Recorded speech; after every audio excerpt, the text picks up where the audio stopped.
अस्सलाम वालेकुम। मेरा नाम है सिकंदर यूब। एक बार फिर हाजिर हूँ आपकी खिदमत में एक नई वीडियो के साथ। आज का हमारा टॉपिक है क्रॉन एंड एम्ब्रियोलॉजी।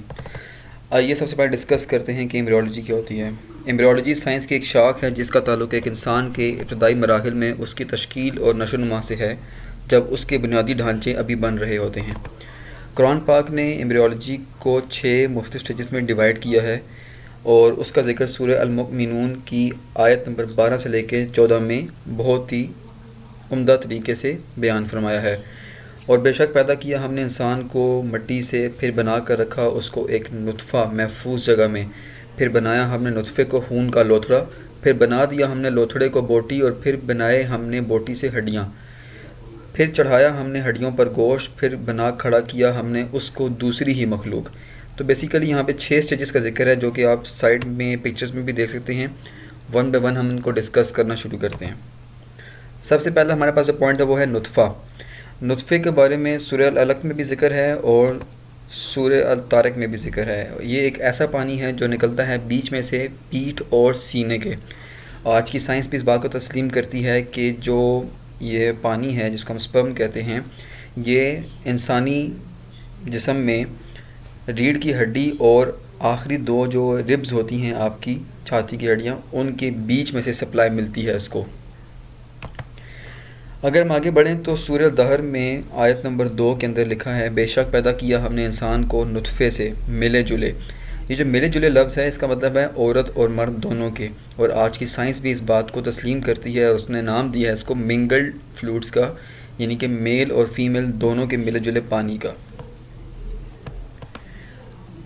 आगे नेक्स्ट स्टेज बढ़ने से पहले जो कि हमारे पास अलाका है, हम 2 चीज़ें डिस्कस करेंगे, डार्केस्ट स्टेजेस और डिफरेंशिएटेड और अनडिफरेंशिएटेड सेल्स। ये तो 3 डार्क स्टेजेस हैं। कुरान पाक में सूरह ज़ुमर के आयत नंबर 6 में इसका जिक्र है कि बनाता है वो तुम्हें पेटों में तुम्हारी माँओं के एक कैफियत के बाद दूसरी कैफियत, यानी कि स्टेजेस की बात हो रही है। और जो नेक्स्ट पॉइंट है 3 अंधेरों में। और आज की साइंस भी इस बात को तस्लीम करती है कि बच्चा जो होता है माँ के रहम के अंदर 3 स्टेजेस होती हैं उसके ऊपर डार्कनेस की, जो कि हैं the darkness of the anterior abdominal wall, the darkness of the uterine wall and the darkness of the amniochorionic membrane। एक और पॉइंट जो हमारे पास कुरान पाक में मिलता है हमें, फिर एक गोश्त के लोथड़े से जो कभी पूरा बन जाता है और कभी पूरा नहीं बनता। सूरह हज की आयत नंबर 5 में इसका जिक्र है, जिसको आज की साइंस डिफरेंशिएटेड और अनडिफरेंशिएटेड सेल्स के नाम से जानती है। डिफरेंशिएटेड सेल्स वो होते हैं जो कि आउटर कवरिंग होते हैं एम्ब्रियो की, और ये प्लासेंटा बनाते हैं जिसके थ्रू बेबी को ब्लड और ऑक्सीजन की सप्लाई मिलती है। जबकि जो अनडिफरेंशिएटेड सेल्स होते हैं वो बाकी के तमाम चीज़ों में काम आते हैं, जैसे बेबी के ऑर्गन्स बनाना, उसका सेक्स, उसकी स्किन, उसके बॉडी के जो इंटरनल ऑर्गन्स हैं उन सब को तख्लीक करने के काम आते हैं। चलते हैं सेकंड स्टेज में जो कि हमारे पास है अलाका। इसके 3 मीनिंग्स हैं, हम यहाँ पर 2 डिस्कस करेंगे, लीच, क्लिंट, और थर्ड मीनिंग इसका होता है ब्लड क्लॉट। लीच एक इंसेक्ट है जो कि ब्लड सकर होता है, और अगर आप एम्ब्रियो को देखें शुरू के स्टेजेस में तो वो भी बिल्कुल उसी शेप का होता है। इवन के इंटरनल स्ट्रक्चर भी दोनों का सेम होता है, और हैरानकुन बात यह है कि दोनों का फंक्शन भी सेम है। जो लीच है वो भी ब्लड सक करती है, और जो बेबी होता है वो भी माँ के पेट के अंदर प्लासेंटा से ब्लड को सक करता है। सेकंड जो मीनिंग था वो है हमारे पास क्लिंग, यानी कि जुड़ा हुआ, चिपका हुआ, टाइटली पकड़ा हुआ। तो बेबी जो होता है, जो आपका एम्ब्रियो होता है, वो माँ के रहम के साथ चिपका रहता है पूरे 9 महीने के अरसे तक। थर्ड स्टेज हमारे पास है मुद्गा, अच्यूर सब्सटेंस, यानी कि एक जैसे बबल को आप चुबाते हैं दांतों से तो उस पर आपके दांतों के निशान बन जाते हैं।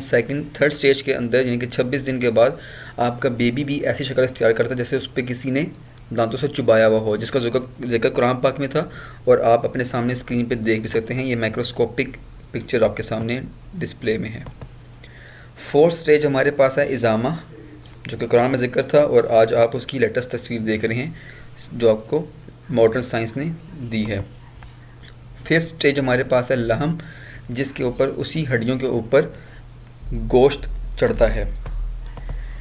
और लास्ट स्टेज हमारे पास है डिफरेंट क्रिएचर। अब डिफरेंट क्रिएचर कैसे होता है, ये थोड़ा सा टेक्निकल पॉइंट था कुरान पाक की उस आयत में बेसिकली अगर आप देखें तो शुरू की स्टेजेस के अंदर बच्चा एक ऐसी शक्ल में होता है जिसको आज की साइंस कहती है कि बच्चे की शक्ल ऐसी होती है जैसे किसी खरगोश या मछली के बच्चा हो। उसके बाद जाके वो ख़ुद को एक इंसानी शक्ल में तब्दील करता है। तो कुरान पाक की सूरह अल-मुमिनून की आयत में इस चीज़ का ज़िक्र था। लास्ट में मैं ज़िक्र करूँगा डॉक्टर केथ का, जिनकी बदौलत हमें आज ये तमाम चीज़ें मालूम हो रही हैं। उन्होंने इस तमाम का क्रेडिट अल्लाह को दिया है। जब उन्होंने अपनी स्टडी शुरू की कुरानी आयात पे जो कि एम्ब्रियोलॉजी से रिलेटेड थी, तो उन्होंने इस चीज़ को तस्लीम किया कि 7वीं सदी में जब कुरान पाक नाजिल हुआ था तो उस वक्त टेक्नोलॉजी नहीं थी इतनी एडवांस के मालूम हो सकता कि बेबी किस तरह से बनता है माँ के पेट के अंदर, जो कि आज हमें मालूम हो रहा है। उस वक्त में ये चीज़ बिल्कुल इम्पॉसिबल थी जानना। तो उन्होंने इस चीज़ से ये अखज़ किया कि ये बात बिल्कुल सच है कि जो मुसलमान कहते हैं कि हमारा नबी सच्चा है और जो उनके ऊपर जो किताब नाजिल हुई है खुदा की तरफ से नाजिल हुई है, ये बात 100% ठीक है, क्योंकि जो बातें कुरान पाक में लिखी गई हैं वो 100% दुरुस्त हैं। इनके इंटरव्यू की जो लिंक है वो मैं आपके साथ डिस्क्रिप्शन के अंदर शेयर कर दूँगा।